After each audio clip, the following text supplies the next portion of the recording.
Vous êtes très nombreux en train de suivre Wango Radio Télévision. Mesdames, Messieurs, bienvenue à cette édition du journal dans ce tout premier décor de votre édition qui s'ouvre d'ailleurs par cette information. Depuis une semaine, le prix de produits alimentaires à Kolwezi a galopé, à en croire certains commerçants. Plusieurs facteurs sont à la base de cette hausse, notamment l'instabilité de la monnaie congolaise. Suivez. Seuls les prix de la farine des maïs semblent rester intacts. Par contre, les produits alimentaires tels que les sucres, les œufs et autres ont pris de l'ascension. Situation inquiétante pour les vendeurs.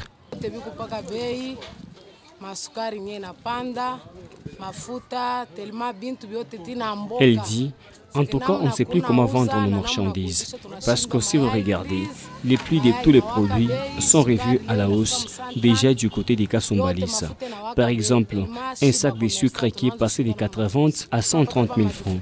Les œufs, n'en parlons même pas. C'est devenu très compliqué pour nous. Et aujourd'hui, nous avons des sérieux problèmes avec nos clients. Et donc, on ne sait plus comment effectuer nos petits commerces.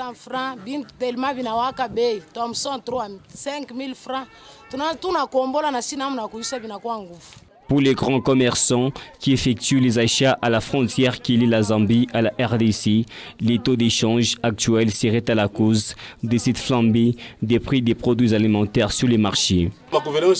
Hormis les taux d'échange, il s'avérait qu'il y a eu une multiplication des taxes du côté de la frontière, ce qui serait à la base de tout ce que nous connaissons aujourd'hui comme hausse des produits alimentaires. Et donc, on ne sait plus comment est-ce que nous allons vivre. À en croire certains parents, cette hausse des prix des produits alimentaires menace sérieusement les paniers de la ménagère. L'implication des autorités compétentes pour stabiliser les prix des produits vivriers s'avère utile. Et en infrastructure, cette fois-ci, démarré il y a de cela quelques mois, le travaux de lutte contre les têtes d'érosion évolue normalement au quartier Jolicite, au quartier, voulais-je dire, Jolicite Aéroport. Les travaux évoluent normalement. Cependant, la population de ce coin déplore le rythme lent de ce chantier. Ben Moulanda. L'accuse des fondations posées, le bus dans les sous-sols, les eaux des pluies n'ont plus le pouvoir de causer des catastrophes dans ces quartiers aéroports de Kolwezi, autrefois terrain propice des érosions. La zone a subi une chirurgie esthétique. Dans le temps, nous éprouvions des difficultés pour rouler dans cette zone. L'endroit était trop marécageux. Les routes étaient détruites. Nous félicitons les autorités pour cet acte de bienveillance. Le début de ces travaux d'aussi court augure un avenir heureux pour ces riverains qui étaient sous le point d'assister à la disparition de leurs imposantes maisons. Ils mettent ainsi la pression. Les travaux sont bien exécutés, mais il y a une certaine lenteur. Que toutes les avenues soient réhabilitées, qu'on ne cible pas quelques-unes. Quand il y a la pluie, nos parcelles sont inondées d'eau. Le grand souci, c'est de continuer à mener les eaux de pluie jusqu'au point de déversoir, parce qu'il y a un point de chute quelque part. Pour les chefs des services des ITPR, les hommes prévus sur ces chantiers ont été minimisés. Tout est déjà sur les papiers. Nous avons démarré avec ces projets parce que c'était urgent, il fallait gérer les têtes d'érosion. Et les têtes d'érosion nous imposent à ce que on puisse gérer aussi les eaux. C'est vrai, on vient de commencer par là, mais les autres côtés où les eaux de pluie menacent, nous n'avons pas oublié.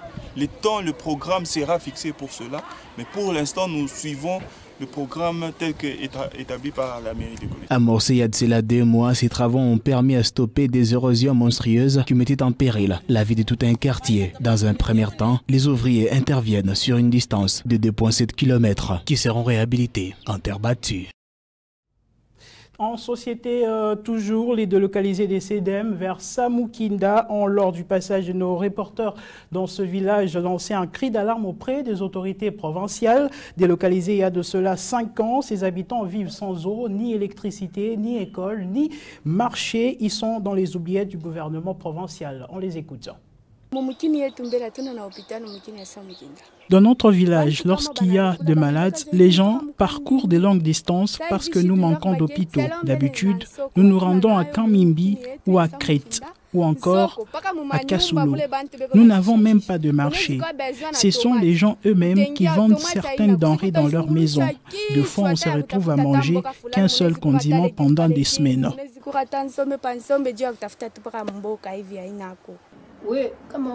Vous savez vous-même, c'est toujours mieux chez soi que de vivre chez autrui.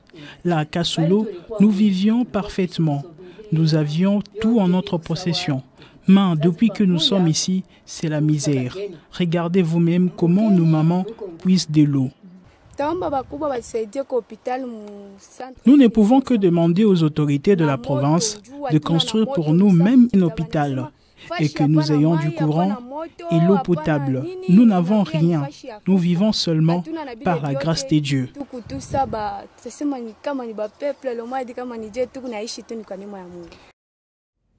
En marge du 5e anniversaire de la disparition d'Étienne Tshisekedi, l'ancien président du parti politique Union pour la démocratie et le progrès social UDPS en sigle, l'ASBL Décision Finale a organisé une formation avec ses membres là-bas ce mardi 1er février 2022 au quartier des Herbes. Plusieurs points ont été au rendez-vous, notamment celui de faire écrire le statut de cette structure. Suivez. Ils sont une cinquantaine venus de 4 coins de la province, tous membres de l'association dénommée La Décision Finale avec comme autorité morale Jean-Marc Kabunda. Ces hommes et femmes ont répondu présents à la première formation des membres organisés au Lualaba. Faire asseoir les statuts dans l'intelligence des membres est le but majeur de cette rencontre. Pembela Issine et Mouelo Amak sont des formateurs. C'est une formation de renforcement des capacités des chefs de toutes les bases de la décision finale Lualaba, surtout particulièrement Kolwezi. Nous sommes en train de commémorer la date du 2 février. Juste notre association décision finale a 8 mois ici à Kolwezi, mais au niveau national, c'est 5e année. C'est pourquoi nous avons commencé par donner l'idéologie de la décision finale à nos cadres, qui puissent aussi avoir cette idéologie. Quand on aura à lancer l'adhésion massive, qu'ils puissent avoir les atouts. Cette formation est d'une importance capitale, comme le confirment ses participants, amis de Jean-Marc Kabunda. Cette formation nous a juste permis de savoir qui peut faire quoi et pourquoi et quand il peut faire ça. Alors, parce qu'au niveau de notre structure, chacun a son rôle, mais il y a certaines qui faisaient les vices des procédures ne sachant pas quoi faire. Après cette étape de la formation des membres, interviendra seul du lancement de l'adhésion massive au sein de la structure. C'est autour d'un verre et d'un repas copié que la manifestation s'est clôturée. Pour la détermination et le soutien au président Jean-Marc Kabunda.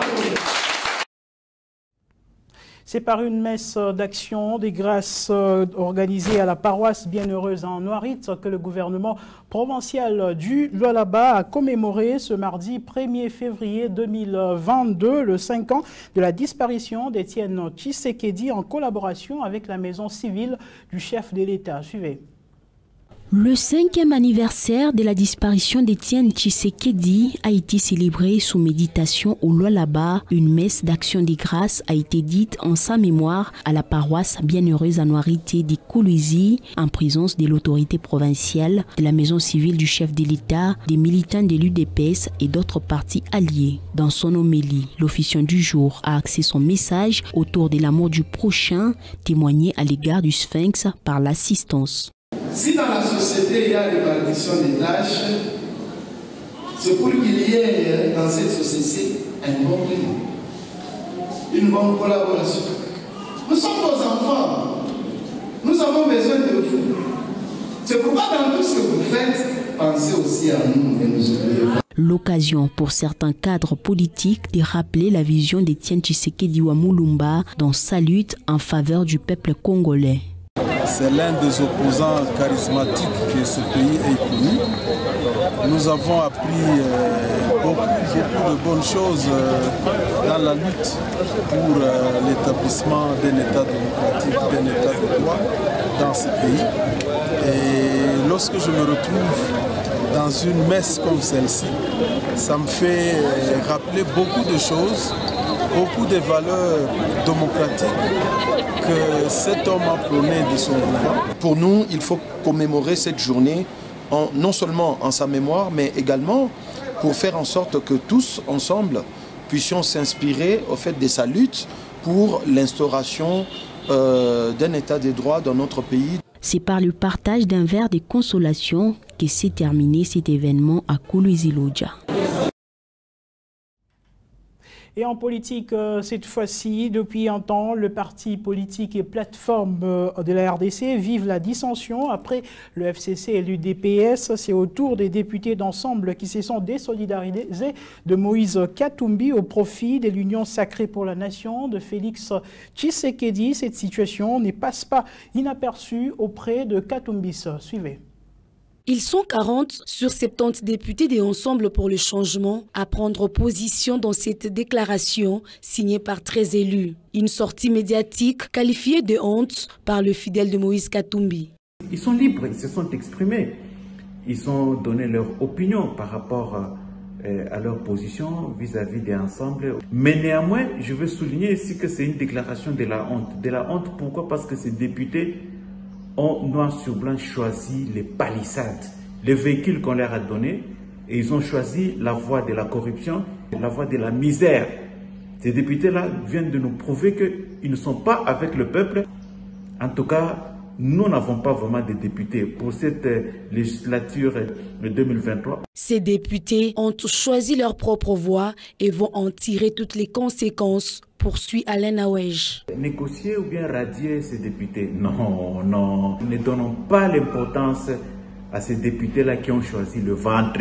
Moïse Katumbi Tchap, en 2016, il a choisi de quitter le PPRD, 100 députés. Et il a été en exil, mais il a lutté, il a travaillé pour le peuple congolais. Et il le fera toujours.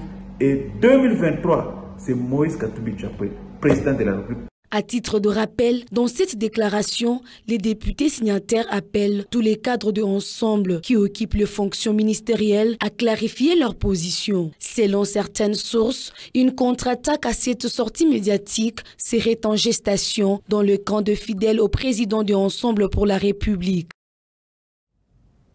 Parlons de la boxe à présent. L'Assemblée générale extraordinaire élective de la Fédération congolaise des boxes s'est tenue à Kinshasa le lundi 31 janvier 2022. Celle-ci a porté à nouveau Ilunga Luyoyo à la tête de la fédération. Le général a été réélu avec 88 voix sur 89 votants. Son challenger qui a jeté l'éponge a obtenu une voix. Suivez.